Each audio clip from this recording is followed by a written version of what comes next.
Hi, my name is Ian and my partner's name is Linda, and right behind me is our cool little rig we named the Black Mamba. We're just outdoor adventurers that bought a Jimny and a Metalian Genie and rigged it with gear with the desire to get out there and witness places in our beautiful country as seen on TV and film them as we go. Why this video series? Well, I've had quite a lot of requests for a tour of the modification we've done on our vehicle and our Genie setup, even from Metalian. So today we're going to do the Metalian Genie. In this three-part series, part one will be seeing the changes and comfort additions we made to the Genie, and then secondly, in the latter part of the video, how and what we generally pack to take along for our off-grid wild camping trips that you may have already seen on Facebook. So please like and follow us. Part 2's video, I'll introduce you to the newly home-built gadget I've made that I use to check ball nose and axle weights for stability before we depart in each trip. And in part 3's video, we'll cover our Jimny vehicle's modifications and discuss changes that we've made for the entire rig stability and what solution we discovered that sorted out that dreadful wobble that some people speak of. So stick around. So for today's part 1 video, here it is. At least 10,000 kilometers through some pretty tough terrain and still looking as good as day one. It's an extremely well-built little beast of a compact trailer, and as I suspect you may be very surprised by the end of this video to see how it manages to pretty much tick all of the boxes and deliver that which much larger trailer designs do for larger vehicles. With all that said, and without any further ado, let's crack on with the Metalian Genie tour. As we begin, so the Genie can be ordered with all sorts of extras to your liking and budget. An important suggestion for factory additions would be the inclusion of a dual battery system with plenty of hella plugs all around the body of your trailer for an array of different devices no matter which trailer you purchase. And the water tank system, definitely a must for wild camping. The first addition of the Genie was to be the rooftop tent, of which we chose the iCamper Mini. Its base folds open to the side of the trailer. A side opening tent was what we needed for us to allow the lid of the fridge door at the back to be opened. You'll see that later. It's a fantastic quick setup and breakdown tent which we slept countless comfortable nights on its memory foam mattress. On top of a trailer tucked below the chimney roof, aerodynamically out of the wind, is definitely the perfect place to mount a rooftop tent. The Genie's tail weight is 300 kilos, and considering the GVM, with the iCamper on top fully packed with a full 70-litre water tank and ready to go for up to 2 weeks off wild grid camping, it always weighs in under the trailer's GVM of 750. So the first modification that was needed to be done was to mount the iCamper on the Genie's rack. Metalian supplied us with 2 extra roof rack cross members which are bolted onto 2 pieces of square tubing, which is again bolted onto the roof rack as you can see. The next modification to the Genie was fabricating these additional brackets all around the top of the Genie to raise the rack off of the base. There are pieces of square tubing welded to pieces of angle iron positioned between the roof base and the rack, 2 each side. There are 8 of them. I had a big problem with small stones getting wedged underneath between the rack cross members and the base when the rack was mounted just flat in the base. Problem now solved. Over to the front nose, where the next addition to the Genie was the second jockey wheel bracket. The jockey wheel dragged through most of the middle edge of the deep 2-lane tracks on the West Coast 4x4 route. Part of the reason was the low position of the standard issue tow bar almost below the height of the rear bumper. An extension plate was added to the tow bar bracket to raise the tow ball. With the new extension plate lifting the tow ball higher up, the trailer is now a more nose-up level attitude, which moves the center of gravity of the trailer further aft over the trailer axis, causing less downforce weight on the nose ball and gives much better clearances and road handling. So the extra jockey wheel bracket now completely removes the wheel from being damaged. It also allowed us to fabricate a protective sail that prevents sandblasting the trailer on dirt roads. I will discuss the sail in just a moment. The next addition was the jerry can. On the nose box there are 4 U-bolts bolted with silicone to mount a 20-litre front runner jerry can with the ratchet straps bought from Outdoor Warehouse. There is a long range tank in the chimney, so the jerry is yet to be used. The sail. Linda and I went to Shamdor and Linda got busy with her sewing machine with some canvas that we bought there. It works absolutely brilliantly. Super quickly set up with 4 bungee cords. 2 cords get stretched around 2 additional U-bolts on the trailer side guards, and the other 2 cords get attached to the Jimny's 2 rear recovery points. The bungee cords give a reasonable amount of flexibility for turning. Linda made the sail to be as wide as wheel arches on the trailer so that it completely protects the trailer from stone chips and a lot of dust, which has made a huge difference. Most importantly, it also protects the Jimny's rear door window from breaking from stones ricocheting on the trailer's nose. I had to send the trailer in to rubberize the front nose box after our first trip. The stones were so bad they smashed the reflectors and lost the license disc and holder. The new holder is now placed at the back with some free advertising for an awesome bloke called Guy. check out his website if you want to gear up your Jimny. When the sail is not in use, we keep it rolled up on the rack and tied it away with bungee cords. The next modification was the gas. Amongst a few other items in the left nose compartment is the gas bottle. We have removed the original gas regulator connector on top of the bottle and replaced it with just a plain screw high pressure hose connector. I then split the high pressure gas pipe into two pipes with a T-piece hose connector seen here behind the gas bottle holder. The one split goes to the low pressure kitchenette gas stove with a new inline wall mounted regulator for that line. The second high pressure pipe is left unregulated and fed to a quick connect hose connector mounted to the side of the body of the trailer.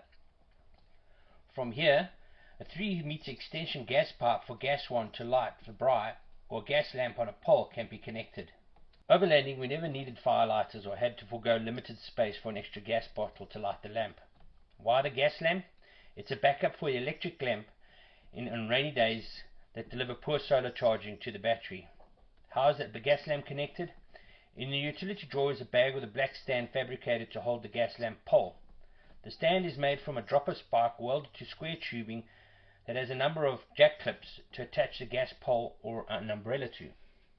In the back of the trailer is the gas lamp extension pole. Attaching the gas pole to the extension pipe and then to the stand allows freedom to position the lamp anywhere in camp without having to remove the gas bottle from its bracket or having to carry an extra bottle. And this whole setup allows us to use the kitchen gas stove simultaneously with the gas lamp or gas wand. The next addition was the submersible water pump. I extended its power cable by 10 meters with a submersible watertight connector and attached a hella plug to the end. In the utility drawer are 2 hose pipes. They can be connected together as one long pipe to refill the 70-liter water tank from a river using a submersible pump and water purification tablets, or, when needing hot water, the first of the hose pipes can be connected to the mini Alva-Geyser inlet and the second hose pipe connected from the Alva-Geyser outlet to supply hot water to the washing up basin or the shower. The spray nozzle is from Builders. It is awesome because the flow can be set to have a nice hands-free shower. The Alva-Geyser also attaches to the gas extension pipe with its own gas regulator. Setting up the shower is quick. Attach the shower head to the front runner shower arm on the roof rack.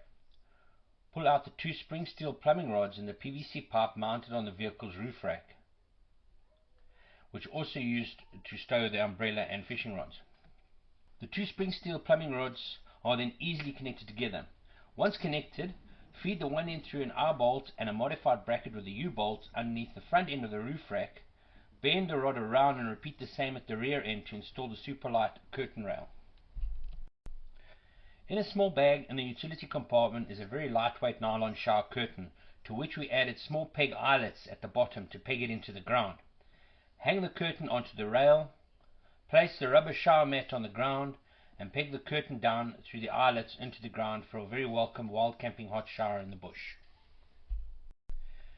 In the back of the Genie, the top slider door was removed to accommodate a 90-liter low-profile Snowmaster fridge freezer in the bottom drawer.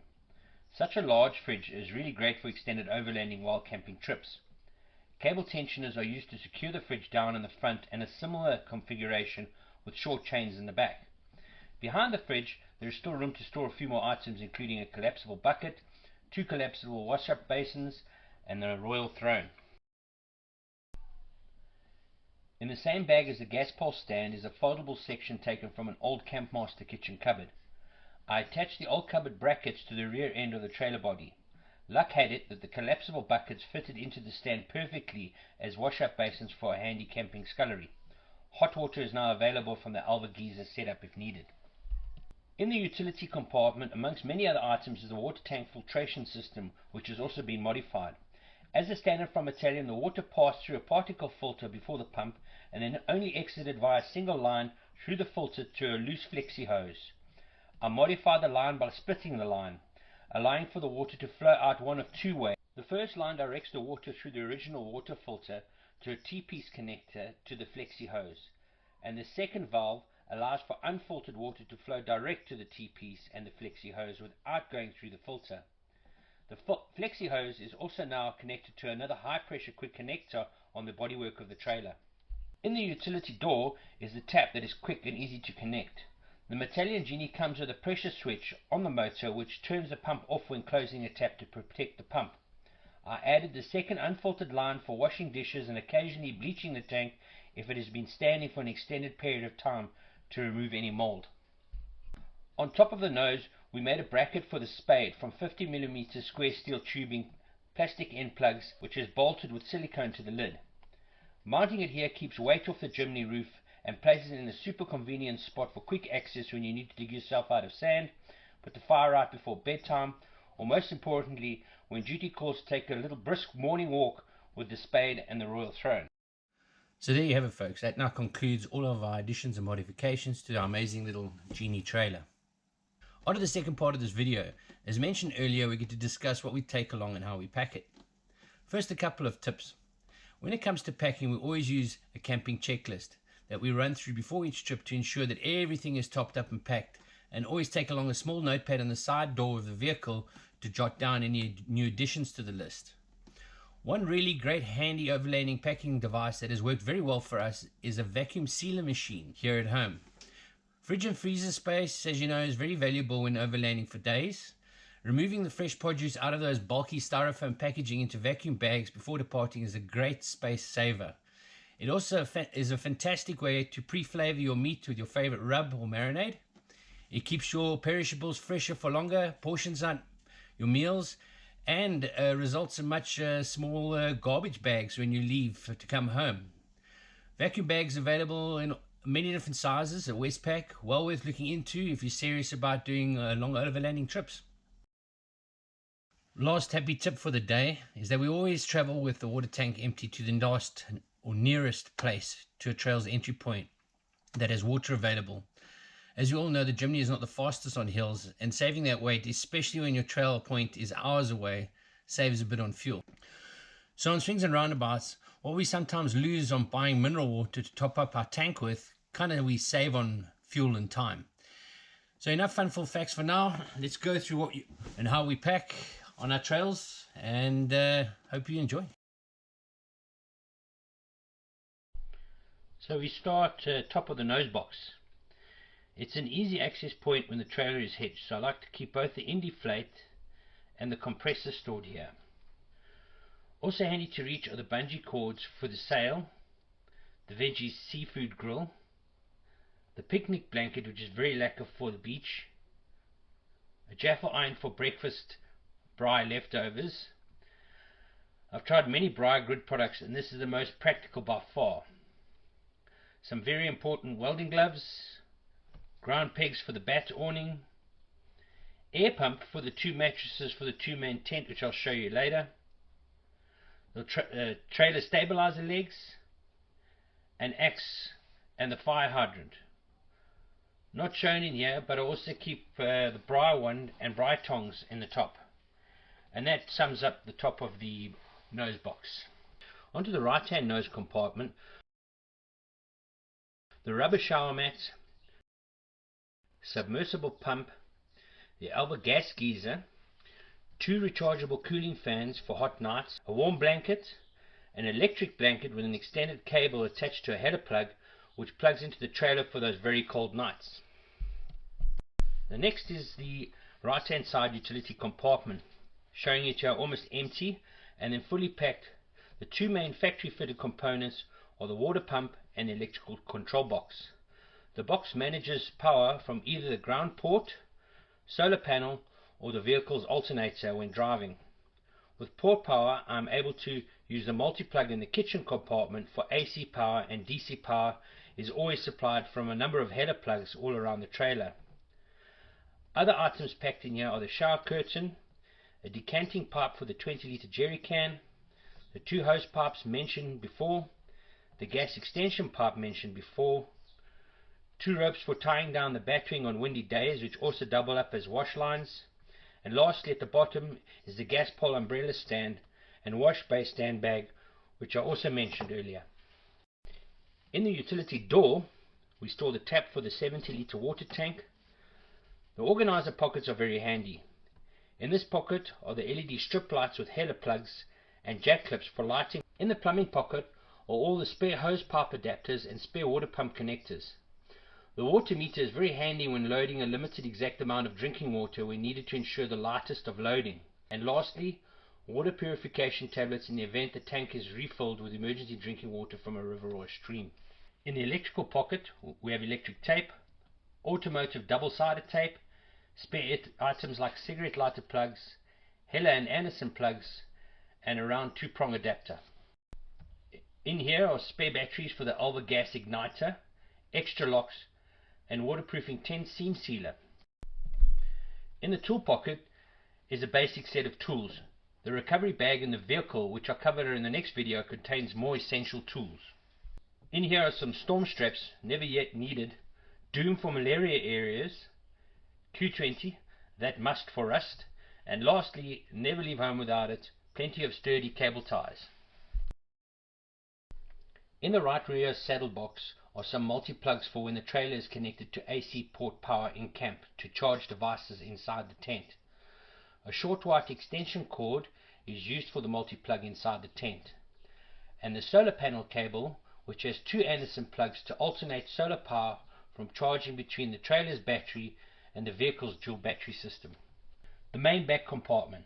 A top sliding shelf was installed to carry 2 front runner fold-up chairs, the 230 watt foldable solar panel, and the gas lamp extension pole.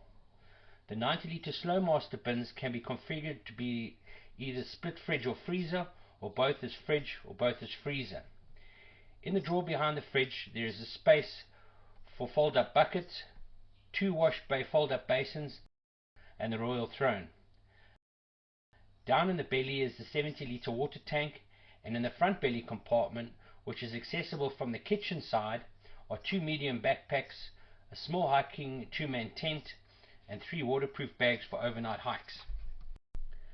In the rear door organizer pockets are lighters, clothes pegs, butcher hooks to hang refuse bags for just about anything, and carabiner clips, which I swap up with the trailer padlocks on long dusty overland roads to prevent the locks from jamming from all the fine dust. And that concludes the rear main compartment. Onto the kitchen side. Here is the low pressure gas hob and plastic tub containers from Westpac. The first with a fire maple kettle, tea, coffee, honey and cremora, chopping boards, an egg tray, and a windshield for the gas hob. A well-stocked spice drawer, drying rack with mozzie repellent, wash-up liquid, sponge, and drying dishcloths. Dry grocery goods, rice, pasta, crackers, and essential tomato juice for morning Bloody Marys, of course. Oils, vinaigrettes, meat rubs, stock cubes, the toiletry bag, Omo hand washing powder, tablecloth for fine dining, and the rust container. Energade concentrate to mix into water bottles in the fridge. Bowls, plates, and paper plate holders. Ziploc bags for leftovers, cling wrap, tinfoil, and paper plates. An assortment of tin food. The nice and compact fire maple pot and pan set.